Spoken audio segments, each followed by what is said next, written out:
Over today, we learnt one thing. G15 will be like no other election we've experienced before. Most of the seats in G15 are expected to see multi-cornered fights among major political coalitions. 222 parliamentary seats need to be filled. But there are more than 1,000 candidates. For example, there are 9 candidates in Ampang. And some seats also see friendly fire. For example, in Batu, where Tian Chua is taking on PKR's own candidate.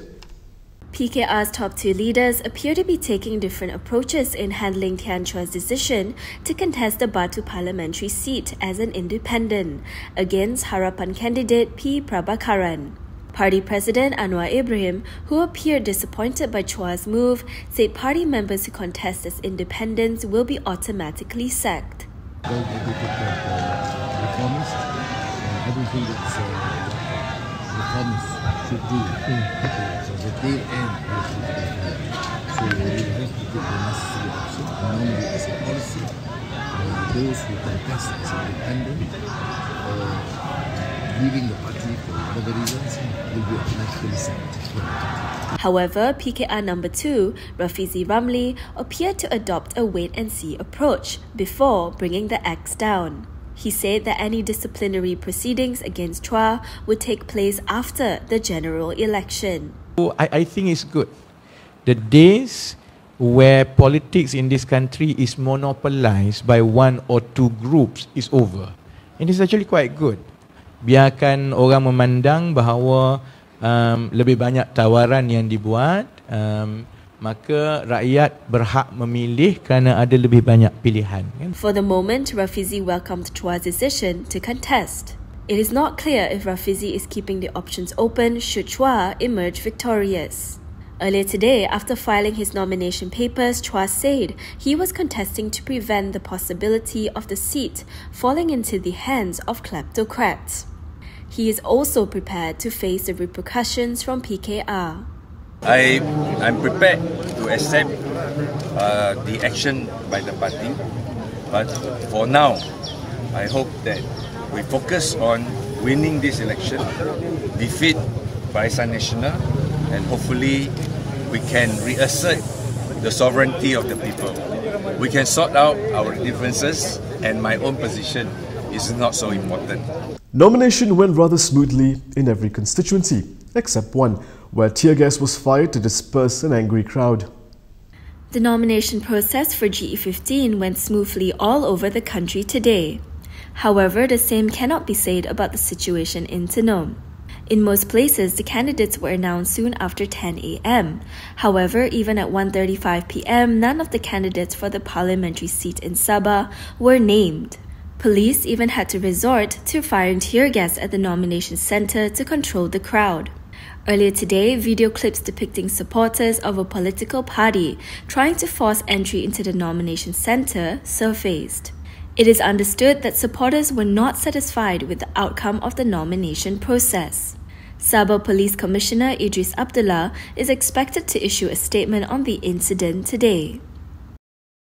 PKR's Sungai Buloh candidate tasked with beating Khairi Jamaluddin is off to a rocky start. According to him, he hasn't been treated fairly by the press. PKR Sungai Buloh candidate Aramanan has protested that the media was treating him unfairly. He said the press did this by not providing him with a chance to reply before his stories were published. However, reporters explained that they were unable to reach the PKR Deputy Information Chief. Ramanan seemed unhappy with the assertion and claimed the reporter was lying when he spoke to reporters after his nomination. A reporter immediately responded that they had been unable to contact Ramanan, while another reporter from Bernama said that Ramanan did not pick up his phone when called. Ramanan seemed upset and shot back that it didn't happen, and that the reporter was telling a lie.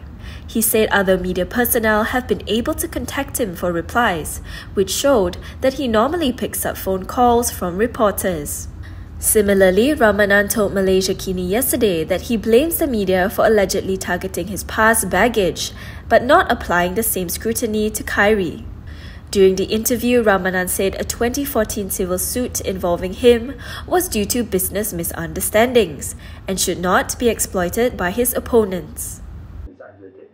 If it was fraud, wouldn't the Attorney General's chambers, which investigated this matter for 2 years before coming to a finding, have charged me for fraud? But they did not. I was found not guilty of any charges. And I repeat, at that period of time, I think not only just me, for my convenience, but I think even the public, the general Malaysian public are aware. This is an AG called Tan Sri Gani Patayan, a man who wanted to charge the former Prime Minister. This is no joking around, man. Is G15 the end of Azmin Ali's political career, and will it be ended by Amiruddin Shari in Gombak? Those are the questions on many of our minds. We spoke to both leaders today. Here's how they're approaching their respective campaigns. Selangor Menteri Besar Amiruddin Shari has denied claims that he is a shadow of Bersatu Supreme Council member Azmin Ali. Instead, Amiruddin thinks that the former PKR Deputy President has deviated from the original struggle and went on to form an unstable government.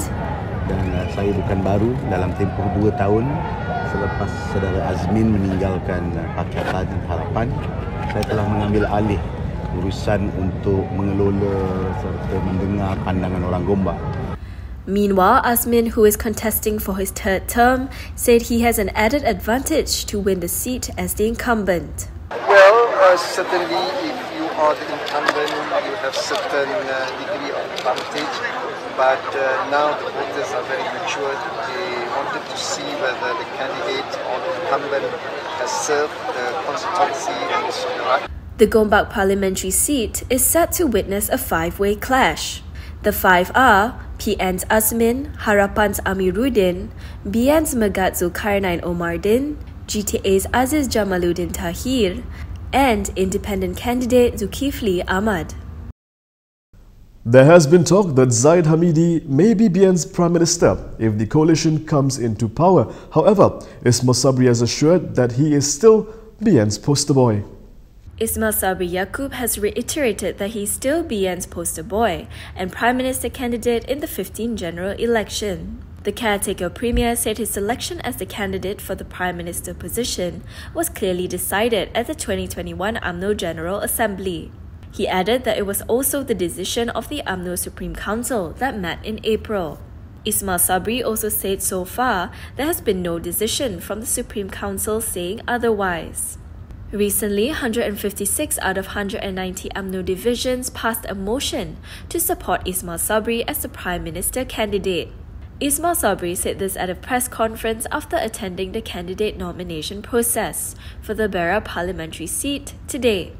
The UMNO Vice President also denied rumours regarding a statutory declaration to nominate another Prime Minister candidate that went viral on social media recently. The viral Aku Janji that allegedly asked UMNO's GE15 candidates to back BN chairperson Ahmad Zahid Hamidi as Premier has caught the MACC's attention. Separately, a police report has been lodged denying the veracity of the letter.